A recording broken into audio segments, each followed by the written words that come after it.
Ahoy! New World Update 1.81 is upon us and is coming out today actually, which comes with some very interesting, very good changes that I definitely want to talk about with you. The first change is a fix to travel cost. They should now be correct when traveling to a settlement. I'm not entirely sure what was not correct about that, I haven't noticed, but then again I don't really care much about ASOS costs for fast travel. The second one is a bit of a funny one. Fixed an issue that caused Winter Convergence life staffs to have the incompatible perk Keenly Jagged. They now have Keenly Fortified. Here's the problem with that.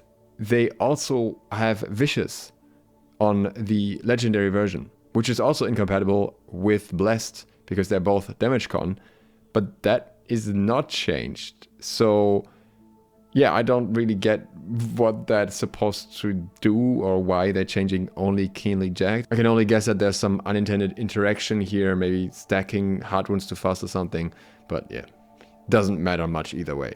There's a fix to Starstone Barrows. The mutated version will now drop Sapphire Gypsum upon completion for eligible players.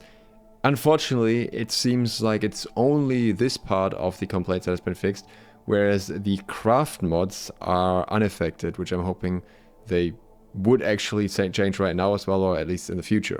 There are a couple changes when it comes to rewards and loot. Fix an issue that caused some named items to not drop in mutated versions of Garden of Genesis and Dynasty Shipyard.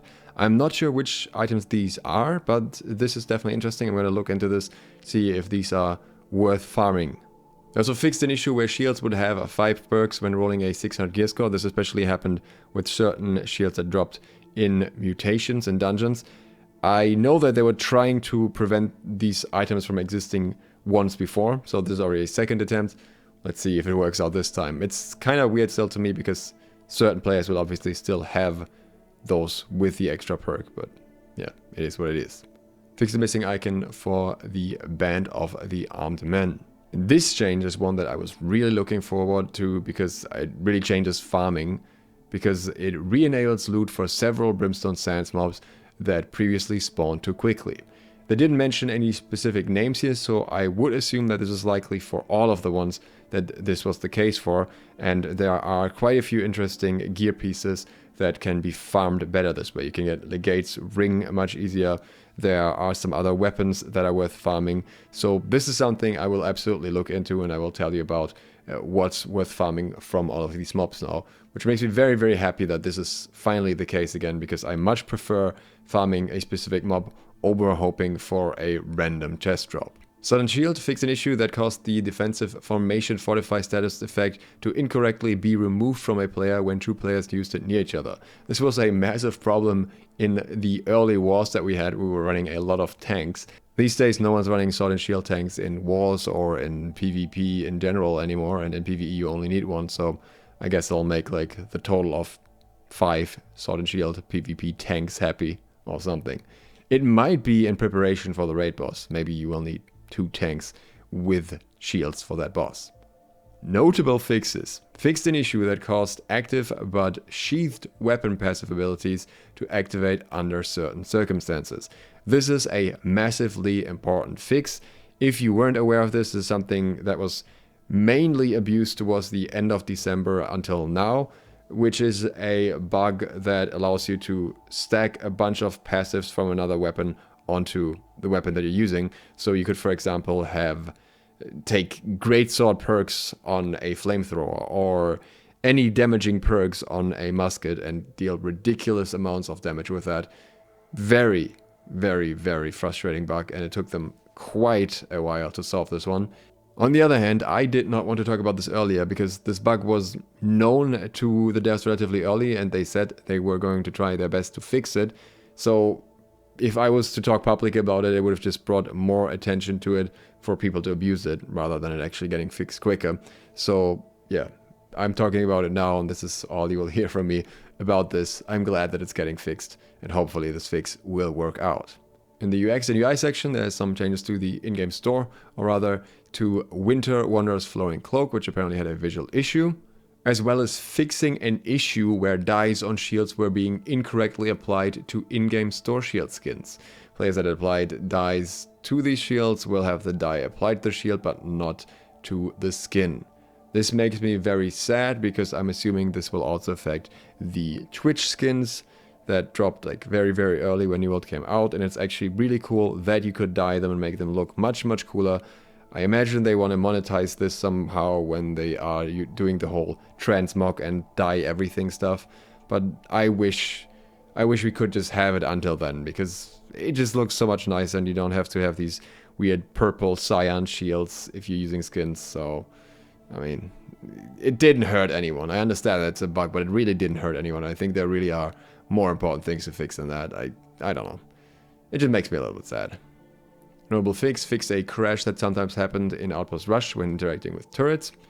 And under the social tab, but not really that social because it's about wars, fixed an issue that caused players' daily war limits to not reset correctly. This made some players unable to participate in the intended 2 wars, one attacking and one defending, per day per world. Namely, this was affecting the worlds. Instead of having just a cooldown on one world, on one character, you would have a cooldown on all of your characters at once for participating in a war, and that was obviously a problem. This patch also comes with a few nice skins. This one is the Azure Dragon skin, so this is all Chinese New Year themed basically. 15,000 tokens for this one. This is the Rain Serpent skin, also 15,000 marks of fortune. The Dragon King skin costs 18,000 marks of fortune. Someone on Reddit compared this to the ceramic you see in every dollar shop, and I gotta say I laughed. I think, you know, with the chest and the legs part, that's describing it pretty well. There's a new Greatsword skin, Ice Fang, for 10,000 marks of fortune. Honestly, it looks decent, I would say, but from this screenshot, it doesn't look particularly different in terms of shape, at least to me. The patterns on it are obviously nice, but I'll see. I have to see it in game. Maybe it does look a bit better on this screenshot. It's not quite doing it justice. There's also an Ice Gauntlet skin, the Winter Worm, for 7,500 marks. And this one has like a little worm on the floating ice bit of it, which is kind of cool. I don't know how much you will actually be able to see it in game, but it does look nice. For the same price, you can also get the Sky Weaver musket skin.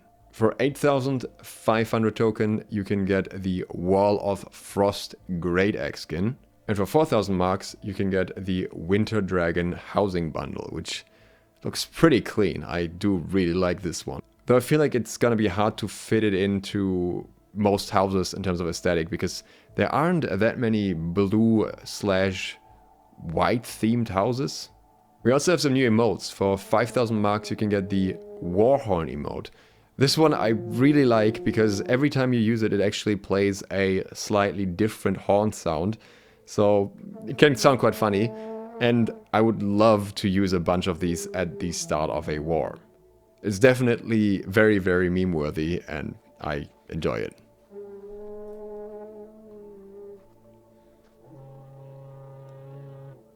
For 6,000 marks, you can get the Slap Fight emote. This one, unfortunately, like most of the others except the Warhorn, is not available in the in-game store yet, so we can't actually see what it looks like. It should hopefully be made available soon.